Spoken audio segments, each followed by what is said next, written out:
It is time for Cleared to Play. We take you inside the tent, get you updated on the latest injuries in the Bay. Proud to partner with UCSF Health on this segment and bring in Dr. Brian Feeley. Hey, Doc, what's going on today? Not much, man. I'm just trying to figure out why you guys want to trade an 18-year vet that doesn't play great defense and isn't a good fit for somebody who would fit in perfectly and fits a need. I mean, it's incomprehensible. Wild thought, right, Doc? I mean, what am I thinking? It's crazy. Absolutely ridiculous. Hey, what are the Niners thinking with Brandon Aiyuk here, by the way? So the shoulder injury, we all watched him in considerable pain a couple of weeks ago. What did you think of the decision to keep him out last Thursday? And how's he looking for Sunday, you think? I think the decision to hold him out on a short week, especially early in the season, is really smart. It definitely affected how we played. Those kind of mid 15, 20-yard things that he's been getting open weren't really there for us.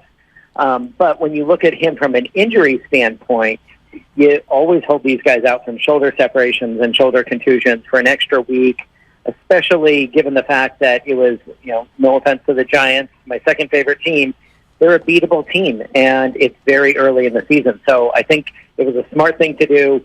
Most of the time, these grade 1 shoulder separations tend to be about a week to 10 days out. So having that early game makes sense to hold him out, and he should be back in time for the Cardinals. Doc, Deebo Samuel with a rib issue, although we think he just had the wind knocked out of him, but also a knee thing that's popped up. How concerned are you about early Deebo injury scuttlebutt? Yeah, I think anytime Deebo's injured, we all hold our breath a little bit. He plays so hard, and the rib injury, we could all see him kind of landing on the football. That's the kind of thing that we don't really worry about game to game. It can slow him up. We saw this with Brock Purdy. Second game he played last year. You don't play perfect, but you can kind of gut your way through it. The indication from Kyle Shanahan is this isn't the type of injury that they're really worried about, which would suggest there's no swelling, there's no instability, there's nothing that really is going to hold him up. But the hope is that this doesn't become a nagging injury or something that's minor now and gets worse over the season. Doc, one more on Deebo Samuel, by the way. Peter King actually wrote about him this week and said he just almost can't really see him getting through 17-game seasons with the way he plays. What do you think about that?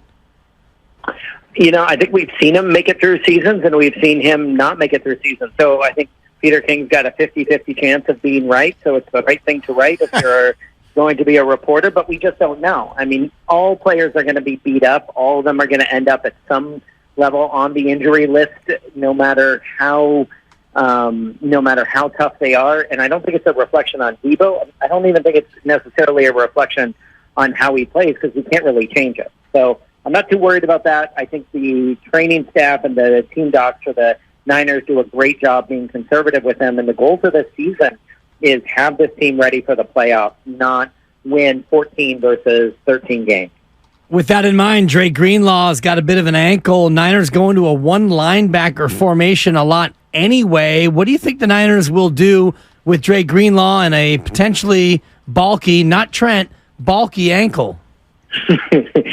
So I think, thankfully, not a Trent Baalke.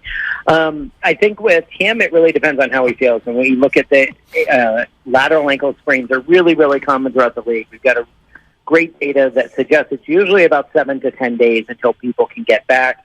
For cutting and pivoting players like running backs and wide receivers, it can be a little bit longer. So I wouldn't be surprised if they're conservative with him. Especially against the Cardinals and the Cowboys coming up. I could see them holding him back one more game. But realistically, if there's no ligamentous instability and it's not a high ankle sprain, it really depends on how he feels and how the training staff and his coaches feel he's making the cuts and how he's responding during the week. Doc Feeley with us here, Cleared to Play. Doc, just real quick, have you ever seen a more beautiful face suffer a concussion than Jimmy Garoppolo? Ooh, I'm trying to think. Did Steve Young ever get a concussion? Oh, yeah. God, hell yeah. Couple. Sure did. Gorgeous. And for better or for worse, he had to play through. I think, Jimmy G is probably a very handsome man. He doesn't compare to Joe Montana and Steve Young. And he's not left-handed like Steve Young, but, it sounds like he's in the concussion protocol. So that means, at this point, if he can make it through practice without contact, the next step is, can he take a little bit of contact, and then he can be cleared. If not, you take a step back. So any day you take a step back on a 7-day week, it means you're going to miss a game, which would be a big deal against the Chargers. Yeah, big division game there coming up. Hey, Doc, great to have you as always. Thank you so much. All right, take care, guys. Okay, Dr. Thanks, Brian Doc. Feeley. The proceeding was sponsored by UCSF Health.